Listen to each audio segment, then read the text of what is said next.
एक बार लोहे की दुकान में अपने पिता के साथ काम कर रहे एक बालक ने अचानक ही अपने पिता से पूछा, पिताजी इस दुनिया में मनुष्य की क्या कीमत होती है। पिताजी एक छोटे से बच्चे से ऐसा गंभीर सवाल सुनकर हैरान रह गए। फिर वे बोले, बेटे एक मनुष्य की कीमत आंकना बहुत मुश्किल है, वो तो अनमोल है। बालक, क्या सभी उतने ही कीमती और महत्वपूर्ण हैं? पिताजी, हाँ बेटे।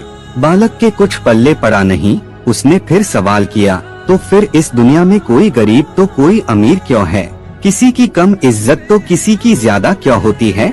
सवाल सुनकर पिताजी कुछ देर तक शांत रहे और फिर बालक से स्टोर रूम में पड़ा एक लोहे का रॉड लाने को कहा।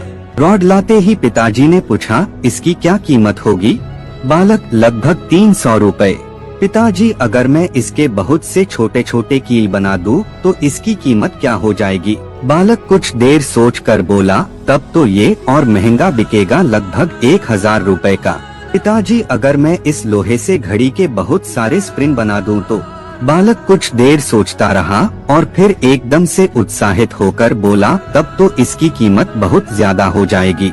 पिताजी उसे समझाते हुए बोले, ठीक इसी तरह मनुष्य की कीमत इसमें नहीं है कि अभी वो क्या है, बल्कि इसमें है कि वो अपने आप को क्या बना सकता है। बालक अपने पिता की बात समझ